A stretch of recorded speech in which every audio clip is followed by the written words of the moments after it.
여러분 반갑습니다. 새로운 한 주가 시작되었습니다. 다행히 코로나 확진자 수가 조금씩 줄어들고 있습니다. 하지만 아직 안심하기에는 이릅니다. 여러분, 우리가 그리스도인으로서 대사회적 책임을 다한다는 자세로 예방수칙을 철저히 지키고 함께 이 코로나 전국을 극복하고 이겨낼 수 있기를 소망합니다. 오늘 말씀은 창세기 44장 18절에서 34절 말씀입니다. 하지만 어제 말씀과 연결되기 때문에 창세기 44장 1절에서 17절 말씀을 간략히 살펴보고 오늘 말씀을 보도록 하겠습니다. 여러분, 요셉의 형들이 곡식을 사기 위해서 애굽으로 왔습니다. 베냐민을 데리고 왔습니다.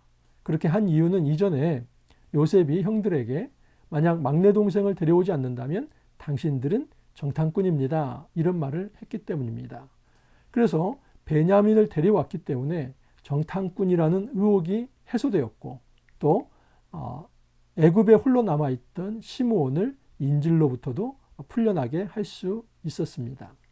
이제 형들은 곡식을 사서 고향으로 돌아가면 됩니다. 그런데 요셉에게는 걱정이 생긴 것입니다. 왜냐하면 이대로 일이 마무리되어서 다 형들이 돌아가고 그리고 홀로 요셉이 남는다면 형들과 요셉이 다시 화해할 수 있는 끈이 사라지기 때문입니다. 그래서 요셉이 지혜를 짜냅니다. 요셉이 자기가 쓰는 은잔 하나를 그 곡식자루에 숨겨놓습니다. 근데 누구의 곡식자루에 숨겨놓냐면 베냐민의 곡식자루에 숨겨놓습니다. 그리고 청지기에게 이런 부탁을 했습니다. 너희들은 뒤쫓아가서 내 은잔을 훔쳐간 자를 잡아와라 라고 이야기를 합니다. 여러분, 청지기가 그 곡식을 가지고 이제 돌아가는 그 형들을 뒤쫓아가서 그렇게 이야기를 합니다. 우리의 주인이 당신들에게 은혜를 베풀었는데 왜 당신들은 우리 주인이 귀히 쓰는 은잔을 훔쳐갔습니까? 형들이 굉장히 당황하지요. 그러면서 우리는 절대 그럴 일 없습니다. 우리 형제들은 그런 사람이 아닙니다. 만약 그 은잔을 훔쳐간 자가 있다면 그 사람은 죽을 것이고 우리는 그 총리의 종들이 될 것입니다. 이런 이야기를 합니다. 그래서 실제로 자루를 다 열어보는데 그 은잔이 누구의 자루에서 나오냐면 베냐민의 자루에서 나옵니다. 이것은 요셉이 의도했던 것입니다. 여러분, 형들이 너무너무 당황합니다. 그러면서 이제 말을 조금 바꿉니다.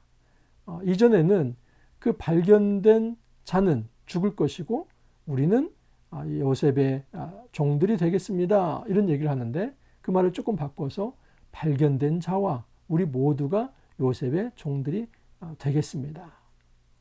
여러분, 여기서 한 가지 굉장히 중요한 교훈이 있는데 형들이 변화되었다는 것입니다. 이전에는 시기와 질투심이 증폭되어서 증오와 살인의 마음을 가지고 자기의 그 소중한 아우 이 요셉을 애굽으로 팔아버렸기 때문입니다. 여러분, 그런 형들이 이제는 변화가 되어서 베냐민이 그 공경에 처하자 우리도 함께 종이 되겠다라고 이야기를 합니다.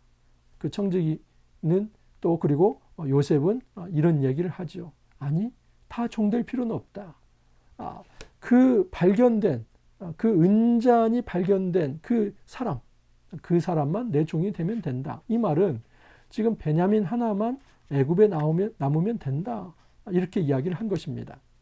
근데 그때에 누가 나서냐면 바로 유다가 나섭니다. 오늘 본문은 바로 18절에 34절에서 유다가 나서서 지금 중재하는 장면입니다. 유다가 차근차근 하나하나 풀어갑니다. 요셉에게 이런 얘기를 합니다. 요셉, 총리여, 우리가 여기 왔을 때 당신이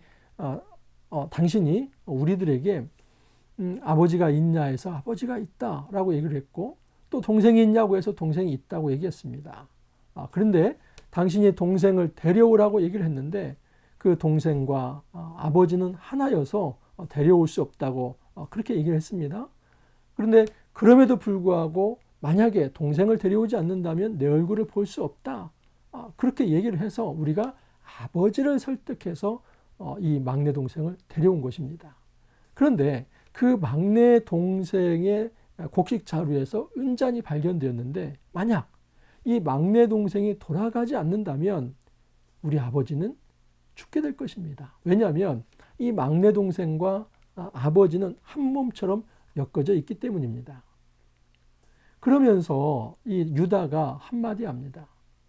이 막내 동생 풀어주고 막내 동생을 남겨둘 게 아니라 이 막내 동생을 대신해서 제가 여기에 남겠습니다. 저를 종으로 사용하십시오. 그리고 나머지는 다 돌아갈 수 있게 해주십시오.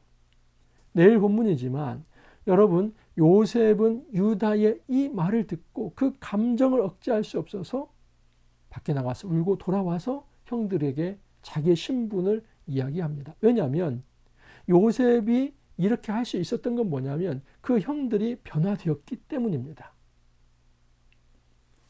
저는 어제 본문과 오늘 본문에서 한 가지 중요한 원리를 발견했습니다. 그것은 사람 변화될 수 있다는 사실입니다. 어떤 사람은 이런 얘기를 합니다. 나한테 그런 얘기 하지 마십시오. 아무리 그런 얘기를 해도 저는 변하지 않습니다.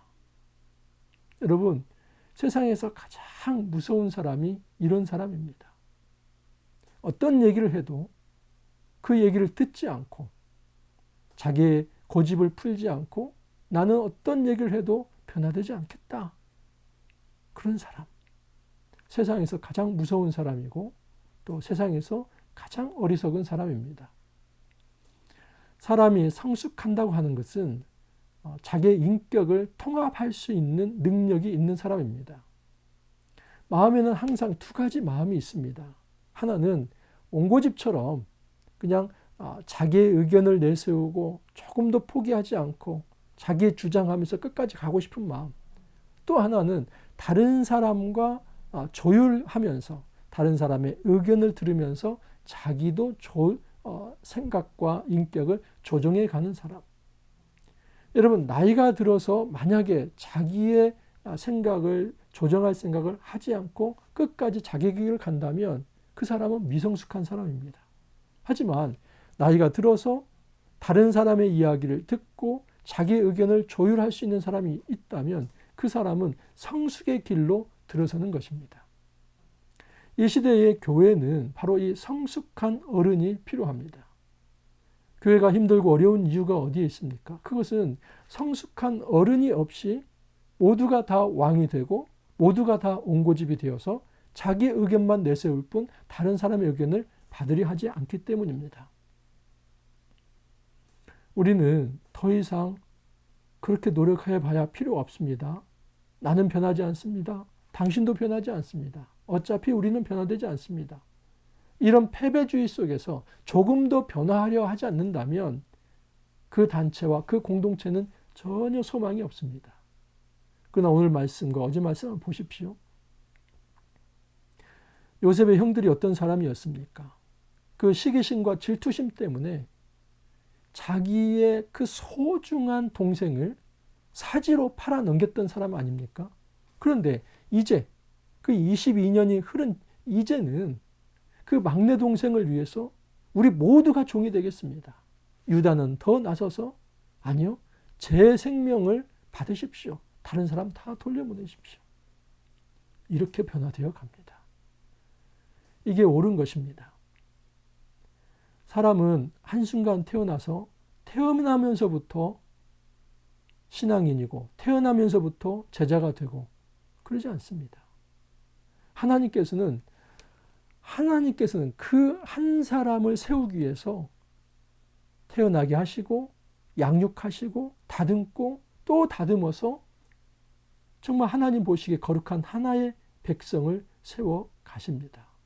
그런 과정에서 우리는 우리의 모난 부분들을 다듬고 변화시킬 그런 준비가 되어 있어야만 합니다. 유다는 자기를 희생하고 또 이 일에 대해서 책임을 지고자 하는 그런 리더십을 발휘하고 다른 형제들도 지금 한 사람의 불행은 곧 나의 불행과 똑같은 것이라는 생각을 하면서 연대 책임을 지고 우리가 같이 그 고난에 참여하겠다 이런 얘기를 합니다. 이런 소중한 변화가 결국 하나님 나라의 씨가 되는 것이고 하나님의 거룩한 백성들이 새롭게 생성되는 것입니다. 우리 삶 속에서 가정을 한번 돌아보길 바랍니다. 또한 우리의 공동체를 돌아보길 바라고 우리의 사회를 돌아보기를 바랍니다. 여러분, 더 이상 패배주의에 빠지지 않기를 바랍니다. 우리가 하나님께서 함께 하신다면, 주의 말씀의 통치가 있다면 변화될 수 있고, 그 변화를 통해서 성숙한 공동체와 또 단체와 조직으로 바로 세울 수 있다는 그 믿음을 가지고 우리가 함께 노력해 나갈 수 있기를 소망합니다. 같이 한번 기도합니다. 주님, 이 시대에 너무나 냉소주의와 허무주의, 또 회의주의, 패배주의가 판을 칩니다. 누구도 변화될 수 없고 그렇기 때문에 그냥 내버려 두어야 한다라고 생각을 합니다. 하지만 하나님께서는 사람을 변화시키고 성숙시켜서 결국은 하나님 나라를 이루시는 것을 보게 됩니다. 요셉의 형들이 변화되어 갑니다. 그리고 요셉은 그 변화된 형들 앞에서 자기의 정체를 드러내고 이제 화해의 자리에 이르게 됩니다. 주님, 우리가 시간이 갈수록 더욱 성숙한 하나님의 거룩한 백성 될 수 있도록 축복하여 주옵소서. 나의 주장만 앞세우는 것이 아니라 다른 사람의 생각도 용납하고 또 서로의 인격을 교류하면서 하나님 나라를 함께 꿈꾸며 이루나가는 그 거룩한 삶 살아갈 수 있도록 축복하여 주옵소서. 감사하고 예수님 이름으로 기도하옵나이다. 아멘. 여러분, 새롭게 한 주가 시작되었습니다. 모두 화이팅 하시고 이번 한 주 하나님이 베푸시는 그 거룩한 긍휼을 함께 체험할 수 있기를 바랍니다. 감사합니다.